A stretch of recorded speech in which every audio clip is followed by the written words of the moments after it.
beautiful collections, trending fashions. The Chennai Silks and Aha Oho Adi sale. 50% வரை தள்ளுபடி. Taste Daily. Taste the Daily. Meenakshi Institute of Engineering and Technology, Tandalam, Chennai, BTech, CSE, AI&ML, AI&DS, Cyber Security, IT and ECE. IBC Tamil நேயர்களுக்கு வணக்கம். இன்றைய நேர்காணலில் நம்மோடு இணைந்திருக்கிறார் சேலம் மணிகண்டன் அவர்கள். வணக்கம் சார். வணக்கம் சேகர் சர்மா. வணக்கம். இன்னைக்கு எடப்பாடி பழனிசாமி தன்னுடைய சுற்றுப்பயணத்தை துவங்கியிருக்கார். தமிழகத்தை காப்போம் அப்படின்னு சொல்லிட்டு அந்த அடிப்படையில் பார்க்கும்போது இது ஒரு பரபரப்பான ஒரு செய்தியாக இருந்தாலும் அன்வர் ராஜா கொடுத்த பேட்டி மிகவும் அதை விட பரபரப்பாக தொற்றிருக்கு அப்படின்னு சொல்லலாம்.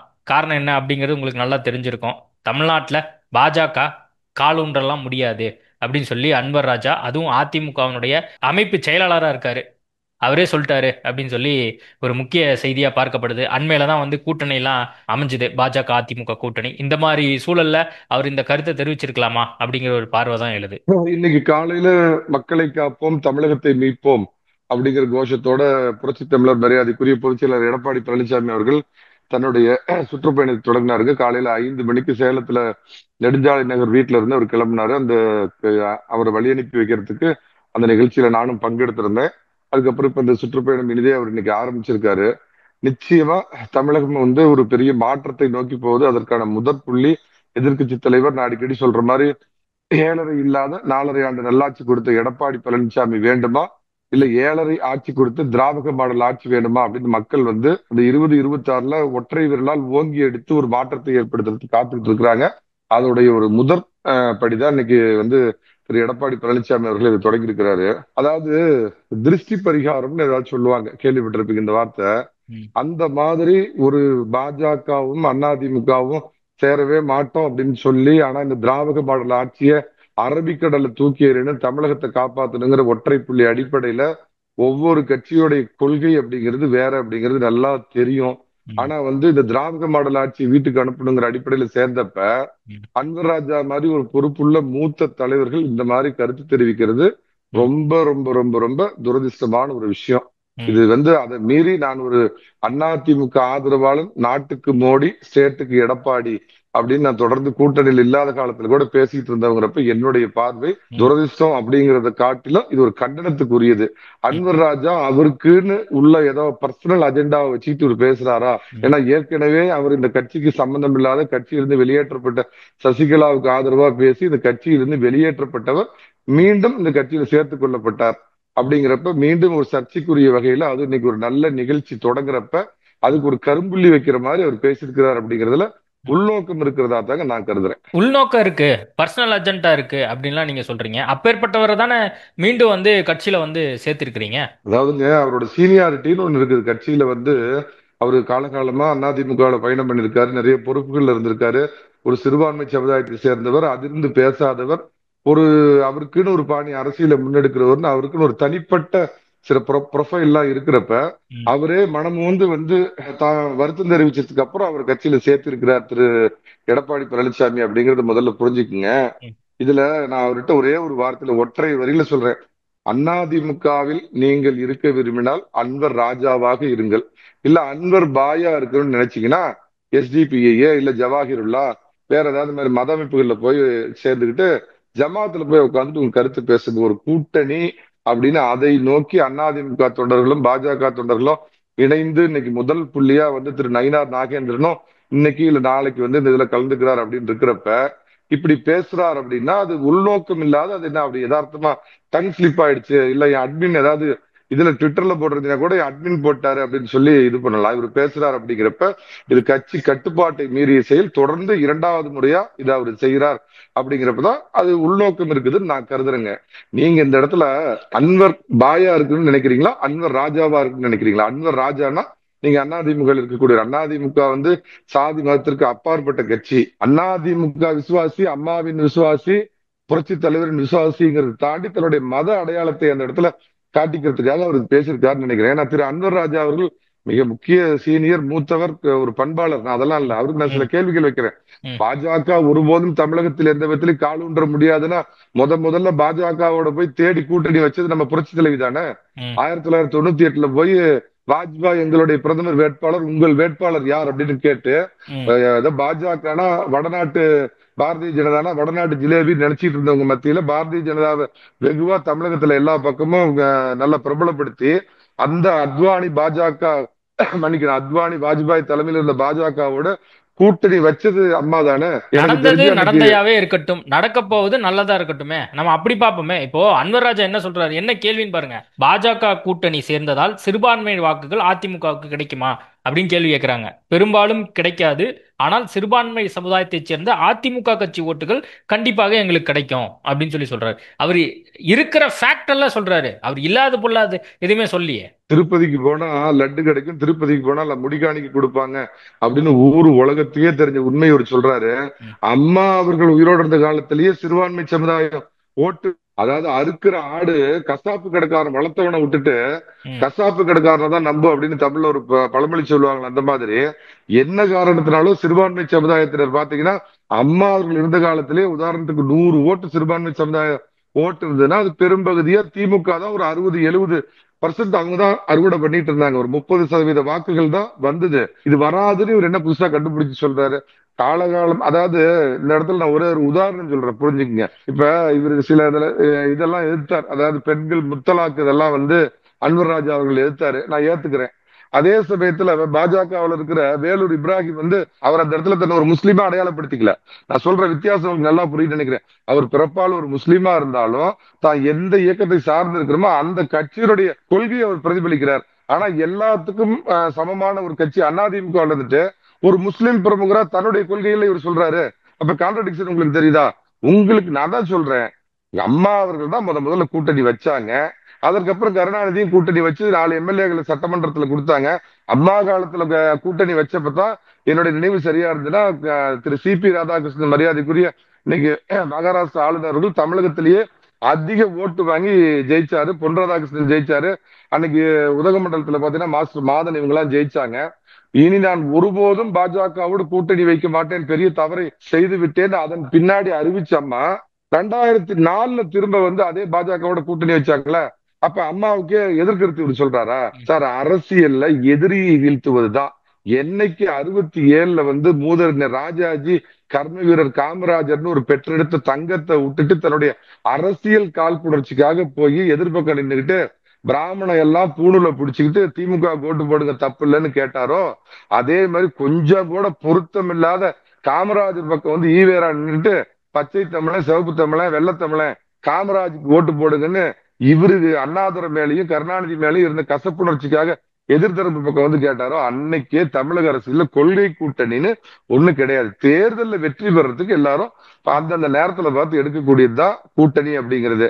கூட்டணி சம்பந்தமா ஒரு கிளாரிட்டியா கொடுத்திருக்காரு. அதாவது கூட்டணி அப்படிங்கிறது தேர்தலுக்காக வெற்றிக்காக மட்டும்தான் நம்ம கூட்டணி வைக்கிறோம், கொள்கை வேற கூட்டணி வேற அப்படிங்கிறதுமே அவர் தெளிவுபடுத்திட்டாரு. அவர் பாஜக விஷயத்துல மட்டும்தான் அவருடைய நிலைப்பாடு இந்த ஒரு நிலைப்பாடா இருக்கு. அப்ப ஒண்ணு பண்ண சொல்லுங்க, பொதுச் செயலாளருக்கு இப்பயே ஒரு இதுல அனுப்ப சொல்லுங்க, வாட்ஸ்அப்ல ஒரு ராஜினாமா லெட்டர், அமைப்பு செயலாளர் ஒரு பதவியில இருக்காருல்ல, அதை ரிசைன் பண்ண சொல்லுங்க. ரிசைன் பண்ண சொல்லிட்டு இவர் அன்வர் ராஜாவை பேச சொல்லுங்க. கட்சியில ஒரு பொறுப்புல இருந்துகிட்டு ஒரு கூட்டணி கட்சி கூட 2வது பெரிய கட்சி 3வது பெரிய கட்சி தமிழகத்துல இன்னைக்கு அதிமுகவுக்கு உற்ற தோல் கொடுக்கிற ஒரு கட்சி என்னுடைய தனிப்பட்ட கருத்தை நான் சொல்றேங்க, தமிழ்நாட்டுல அது கால் வைக்க முடியாதுங்கன்னா என்ன பேச்சு இது? இவர் ஏதோ உள்ளடி வேலை பண்றாரு. சசிகலாவோட இல்ல, அவர் உள்ளடி வேலை பண்ற மாதிரி இல்ல. இப்போ என்டிஏ கூட்டணி ஆட்சி என்று அமித்ஷா சொன்ன போது அமைதியாக இருந்துவிட்டு இப்போது தனித்தே ஆட்சி அமைப்புமான இபிஎஸ் சொல்வது சரியா அப்படின்னு கேள்வி கேட்கிறாங்க. அதுக்கு கூட்டணி ஆட்சி தமிழ்நாட்டு மக்கள் என்றைக்கும் விரும்பியது இல்லை, பெரும்பான்மை இடங்களை அதிமுக பிடிக்க போகிறது, எனவே கூட்டணி ஆட்சி என்ற பேச்சுக்கே இடமில்லை அப்படிங்கறத அது ஒன்று கிளாரிட்டி பண்றாரு. அது மட்டும் இல்லாம முதலமைச்சர் தேர்வை பொறுத்தவரையில் பாஜகவின் திட்டம் ஒருபோதும் பலிக்காது, இபிஎஸ் தான் முதலமைச்சர் வேட்பாளர் அப்படிங்கறதையும் அவர் சொல்றாரு. அமித்ஷா அண்மையில என்ன சொல்லியிருந்தாரு, அதிமுகவை சேர்ந்த ஒருத்தர் முதலமைச்சர் வேட்பாளராக இருப்பாரு, என்டிஏவை சேர்ந்தவர் ஒரு கூட்டணி கட்சியாக வேட்பாளராக இருப்பாரு, முதலமைச்சர் வேட்பாளர் இருப்பாருன்னு சொல்லியிருந்தார். அப்போ முதலமைச்சர் வேட்பாளர் அப்படிங்கிறதுல எடப்பாடி பழனிசாமிங்கிறதா உறுதியா இருக்காரு. அது மட்டும் இல்லாம கூட்டணி ஆட்சிக்கெல்லாம் இங்க இடம் இல்லை அப்படிங்கிறதையும் அவர் தெளிவுபடுத்துறாரு. தலை இருக்கிறப்ப வால் இருக்கு ஆடணும். திரு அமித்ஷா அவர்கள் தன்னுடைய கேட்ட கேள்விக்கு பதில் சார். இப்போ சேலம் அதைத்தான் சார் மணிகண்டன் சொல்றேன். சேலம் மணிகண்டன் இபிஎஸ்னுடைய ஆதரவாளர் இருக்காரு. ஆனா பாஜக சார்ந்திருக்கக்கூடிய சில விஷயங்களை நீங்க ஆதரவு நிலைப்பாடு எடுக்கிறீங்க. அப்போ நான் என்ன கேள்வி கேட்கறனோ அதுக்குள்ள நீங்க பதில் கொடுப்பீங்க.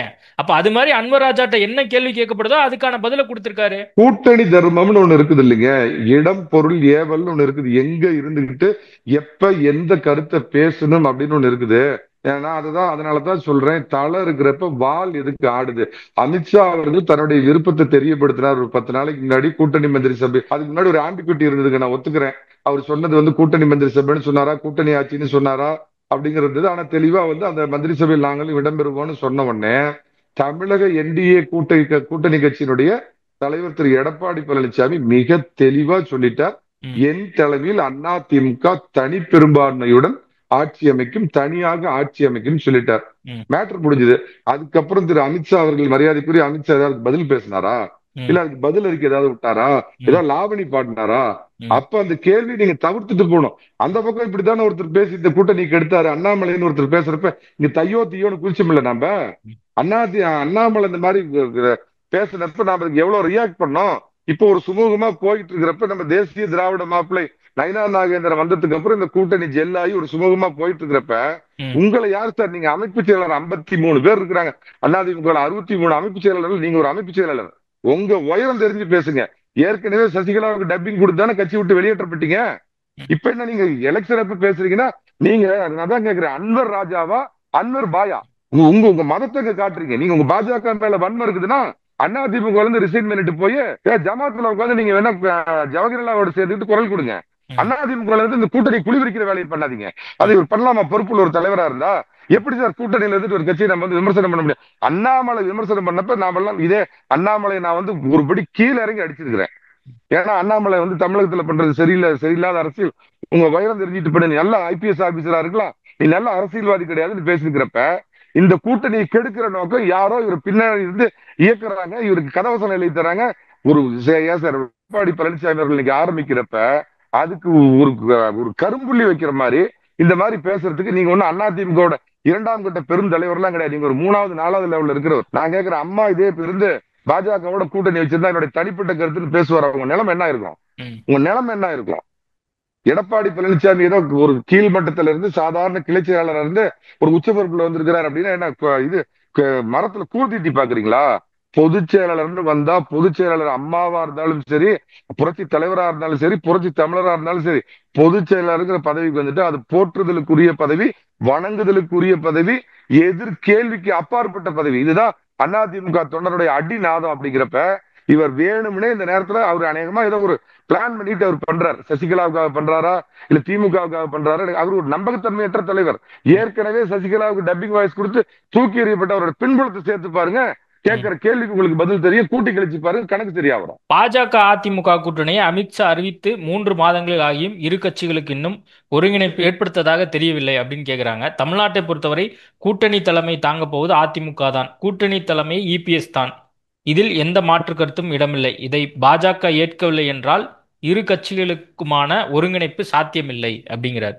அதிமுக என்ன சொல்லுதோ அதை தான் பாஜக கேட்கணும் அப்படின்னு சொல்றாரு. அவர் ஒரு அதிமுக தொண்டரால எல்லா கருத்தையுமே தெரிவிச்சிருக்காரு. அப்ப பதவி ரிசைன்மெண்ட் தொண்டரா கேட்க சொல்லுங்க. அதாவது பாஜகவோட எதிர்ப்பாளர் என்று அறியப்பட்ட மரியாதைக்குரிய திரு கே பி முனுசாமி இந்த கூட்டணி அமைஞ்சதுக்கு அப்புறம் ஏதாவது பேசியிருக்காரா? மரியாதைக்குரிய நம்ம இவர் ஜெயக்குமார் முன்னாள் அமைச்சர் ஏதாவது பத்தி பேசியிருக்காரா? சி.வி. சண்முகம் இவங்க எல்லாம் ஏதோ பாஜக கூட்டணிக்கு எதிர்ப்பாளர்கள் அப்படின்னு உங்க மீடியாவுக்கு சொல்லுவீங்க. அவங்க ஏதாவது பத்தி பேசிருக்கிறப்ப அதிமுகவுக்கு அவர் எந்த அட்வைஸும் பண்ண வேண்டாம். அதிமுக போர்வையில இருந்துகிட்டு இந்த கூட்டணியை குளிவிரிக்கிற வேலையை அவர் செய்ய வேண்டாம். நான் மீண்டும் மீண்டும் சொல்ற மாதிரி ஒண்ணு அதிமுக காரரா இருங்க, இல்ல நீங்க வந்து பாயா இருக்கு, ரெண்டுல ஏதாவது ஒண்ணா இருக்கு. ஓகே, அதான் இந்த மாதிரியான சூழல்ல இப்ப எடப்பாடி பழனிசாமி சுற்றுப்பயணம் போயிருக்காரு. இது வரைக்கும் அவரு இதை பத்தி ரியாக்ட் பண்ணல, மற்ற முன்னாள் அமைச்சர்கள் யாரும் ரியாக்ட் பண்ணல. எதுவும் முக்கிய முடிவு எதுவும் எடுக்கப்படுமா, இல்ல உங்க மூலியமா தெரிவிக்கப்படுமா? இல்ல, நிச்சயமா கூட்டணிக்கு குந்தகம் விளைவிக்கிற மாதிரி யாராவது பேசுனாங்க, இவர் பேசினார் அப்படிங்கிறது பொதுச் செயலாளருக்கு போயிருக்குது. அவர் சுற்றுப்பயணத்துல இருக்கிறதுனால அவருக்கு உரிய முறையில் எச்சரிக்கை தெரிவிக்கப்பட்டதா தான் நான் கேள்விப்பட்ட செய்தி.